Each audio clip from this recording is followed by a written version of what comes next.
Salut les amis, aujourd'hui on est parti pour l'épisode numéro 852 de l'After Zap Image. On va débuter avec cette date, c'était il y a 2 ans, jour pour jour, la fin de carrière de la légende ivoirienne Didier Drogba qui mettait donc un terme à sa carrière après 679 matchs joués, 367 buts marqués et 104 sélections avec les éléphants de Côte d'Ivoire. Il a remporté beaucoup de trophées au cours de sa carrière, surtout du côté de Chelsea avec notamment la Ligue des Champions, 4 titres de champion d'Angleterre, 4 FA Cup, 3 League Cup. Il a remporté aussi quelques trophées du côté de la Turquie et on se rappelle tous évidemment de son passage en Ligue 1 puisqu'il a évolué du côté de la Ligue 1. Didier Drogba du côté de Marseille, il a marqué les esprits, mais aussi du côté de Guingamp. Ensuite on enchaîne avec donc le récapitulatif des résultats de cette 11e journée de Ligue 1. Hier, Nantes et Metz ont fait match nul 1 partout. Montpellier a battu Strasbourg 4-3 dans un match complètement fou à la Mosson. Dijon battu à domicile par Lens 1-0 sur une énorme erreur du gardien dijonnais. Nîmes qui s'impose à Reims 1-0, Lyon qui s'impose à Angers 1-0 et Lille qui bat Lorient tranquillement 4-0. On jette un coup d'œil au classement de la Ligue 1 après 11 journées. Le PSG est en tête avec 24 points, deuxième position Lille 22, troisième position l'Olympique Lyonnais 20 points, 4e et 5e Montpellier et Monaco avec là aussi 20 points, 6e place l'Olympique de Marseille 18 points et 2 matchs en retard pour les Phocéens. Donc potentiellement l'OM pourrait se retrouver en tête avec le Paris Saint-Germain si les Phocéens remportent leurs 2 matchs en retard. À noter aussi que Lens a 2 matchs en retard et que si les Lensois remportent leurs 2 matchs, eh bien ils se retrouveraient deuxième de Ligue 1. Ensuite on va démarrer donc avec le résultat des Dogs lillois qui n'ont fait qu'une bouchée des Merlus lorientais, 4-0 pour le LOSC avec encore une fois une prestation majeure de Youssouf Yazice qui vraiment est sur une très bonne dynamique et qui est très en forme avec le LOSC, auteur d'un doublé hier, but aussi pour Luis Araujo. Et enfin le premier but de l'attaquant canadien Jonathan David, c'est peut-être le déclic qu'attendait le buteur lillois depuis le début de saison, enfin trouver le chemin des filets pour lancer sa saison. Ça faisait exactement 863 minutes que Jonathan David n'avait pas marqué en Ligue 1, donc peut-être que c'est le déclic. Les Lillois qui ont largement dominé ce match face à Lorient. Lille a tiré plus de 30 fois au but. Ensuite une petite statistique sur l'une des équipes qui est très en forme en Ligue 1 depuis quelques semaines voire quelques mois maintenant.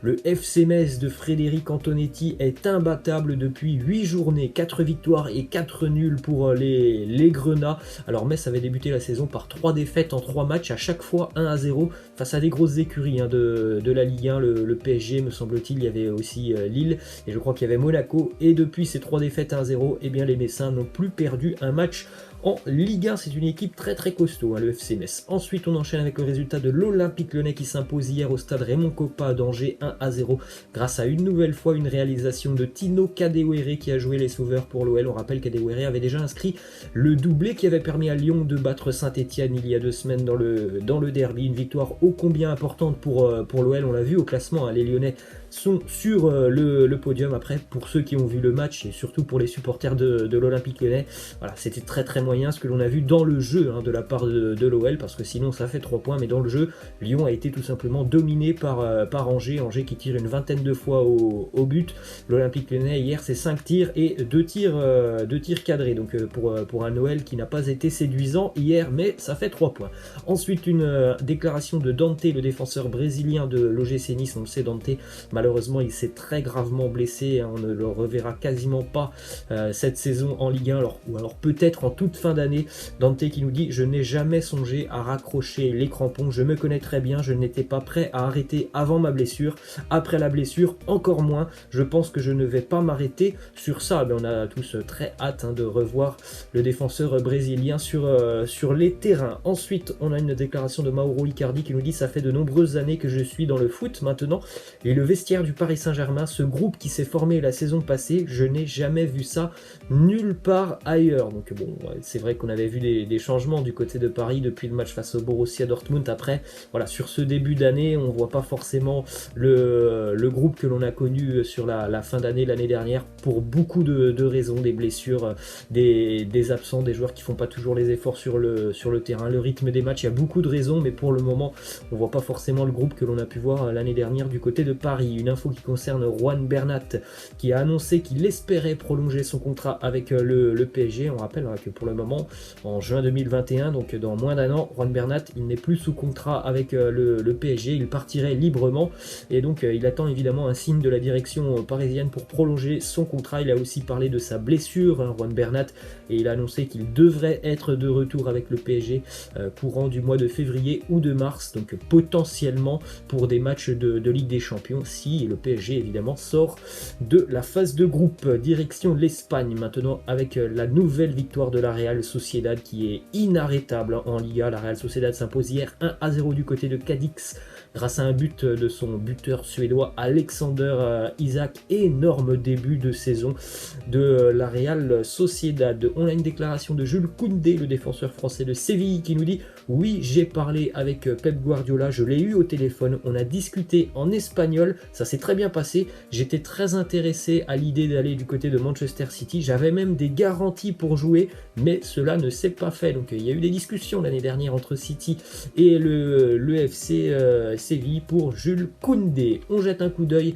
à la liste des blessés et à l'infirmerie du côté du Real Madrid. On rappelle, prochain match pour les Madrilènes, quasiment une finale en Champions League pour l'Inter en tout cas, parce que le Real a déjà pris les points lors du match aller, donc ce n'est pas forcément une finale pour les Madrilènes, c'en est beaucoup plus une pour les Interistes. Quelques blessés toujours du côté du Real Madrid: Casemiro, Militao, Benzema, Ramos, Jovic, Valverde, Odriozola. Donc voilà, Zidane va devoir trouver un équilibre et devoir trouver surtout un schéma tactique pour aller chercher au moins un point du côté de Milan. On enchaîne avec une déclaration de Zinedine Zidane qui nous parle de la rumeur Isco qui pourrait donc quitter le Real Madrid cet hiver. Il nous dit: Isco, c'est un joueur du Real, il reste ici, il est avec nous, il n'y a plus rien à dire sur le sujet, donc on verra ce qui se passera dans un petit peu plus d'un mois et demi maintenant. Ensuite, on enchaîne avec ces statistiques sur 2 cadors européens qui ne sont vraiment pas à la fête en ce début d'année. Le Barça, 10e de Liga, Manchester City, 11e de Première Ligue. Et triste début de saison pour ces deux équipes qui ambitionnent évidemment le titre sur la scène nationale et évidemment aussi d'aller chercher la Ligue des Champions. Ensuite, une statistique qui ne trompe pas sur le très mauvais début de saison du Barça en Liga. 11 points pris après 9 journées, donc sur 27 points pris possibles.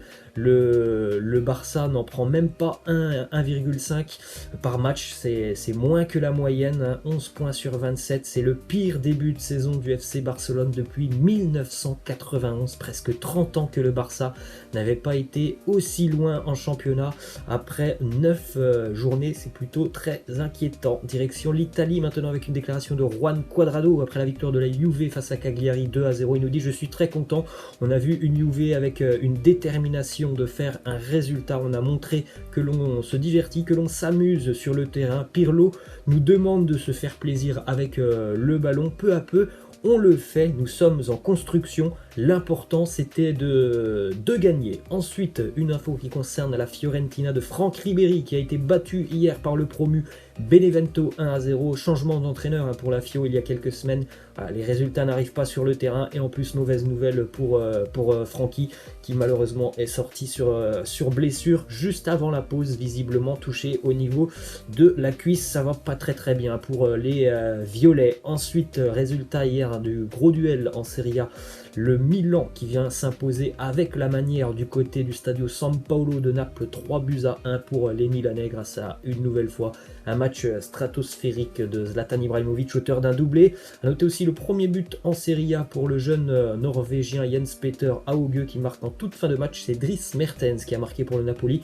Le Napoli a terminé cette rencontre à 10 après l'expulsion de Thiemoué Bakayoko. Regardez les statistiques donc de Zlatan depuis le début d'année en Serie A avec son doublé hier. Il est le meilleur buteur de la Serie A avec déjà 10 réalisations et évidemment le Milan est en tête de la Serie A. Ensuite, autre statistique du côté de l'Italie pour l'Arménien Henrik Mkhitaryan qui a de nouveau marqué un doublé hier, quelques semaines après son triplé face au Genoa. Hier, c'était un doublé face à Parme. Il est sur un début de saison plus qu'intéressant. Henrik Mkhitaryan à hauteur de 5 buts et 4 passes décisives en l'espace de 8 matchs. Résultat aussi pour les Interistes qui ont bien préparé le match face au Real Madrid. L'Inter s'impose hier 4-2 face au Torino et pourtant les Interistes étaient quand même menés mené 2-0 jusqu'à la 63e minute. Lukaku, auteur d'un doublé, un but aussi pour Alexis Sanchez et Lautaro Martinez. Bon, comme d'habitude, l'Inter a quand même encaissé 2 buts hier.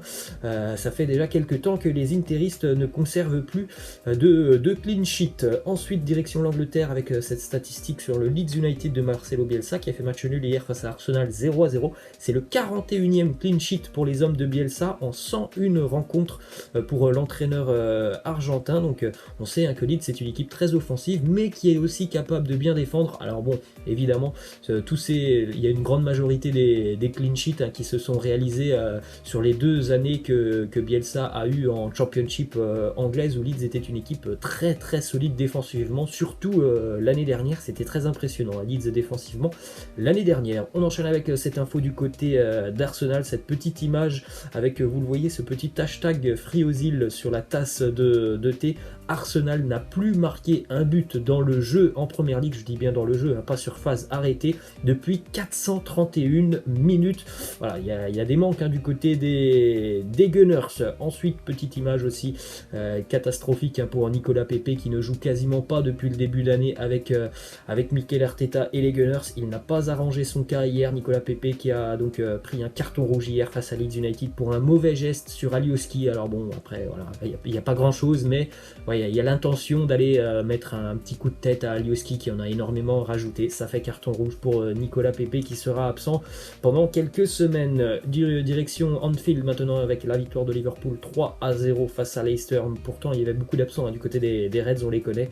Des absents de Marc en défense, absence aussi de Mohamed Salah. Ça n'a pas empêché les Reds de marcher sur Leicester grâce à notamment Diogo Jota, Roberto Firmino. Regardez les statistiques de Diogo Jota qui est absolument en feu en ce moment. Buteur face à Leicester, triplé face à l'Atalanta, but face à West Ham, but face à Midtjylland, but face à Sheffield et donc but face à Leicester. Hier, il a déjà pris ses marques, Diogo Jota du côté de Liverpool. On prend la direction de l'Allemagne maintenant avec les statistiques pour Jean-Philippe Mateta qui a inscrit un triplé en 38 minutes hier pour Mayence. Mayence s'impose 3-1 du côté de Fribourg. Une déclaration de Benjamin Pavard qui nous dit: la plupart des gens me voyaient remplaçant du côté du Bayern. Moi, j'étais sûr de mes qualités. Ça prouve que je suis performant et régulier. C'est vrai qu'il a gagné sa place déjà depuis quelques temps du côté du Bayern parce que c'est un bon joueur tout simplement, Benjamin Pavard. Et on va terminer avec cette déclaration d'Oscar, la pépite brésilienne qui s'est exilée depuis quelques années du côté de la Chine. Il nous dit: on me reproche d'être venu en Chine, les footballeurs sont comme n'importe quel autre travailleur, nous voulons gagner de l'argent et aider nos familles, je viens d'une famille pauvre, je le fais pour eux, je mérite mon salaire et je fais ce que je veux. Alors évidemment il fait ce qu'il veut, s'il veut aller jouer du côté du championnat chinois, il en a tout à fait le droit. Après, la comparaison entre footballeur et tout autre travailleur, c'est pas la bonne parce que évidemment du côté du foot, que tu joues à Chelsea ou du côté de la Chine, tu n'as pas le même salaire, alors que par exemple un maçon, qu'il soit par exemple maçon à Lille ou à Marseille, à quelques euros près, il aura le même salaire. Donc évidemment c'était un choix financier pour Oscar d'aller jouer du côté du championnat chinois. Voilà les amis, c'est la fin de cet After Zap Image. Je vous laisse, je vous dis à la prochaine, ciao.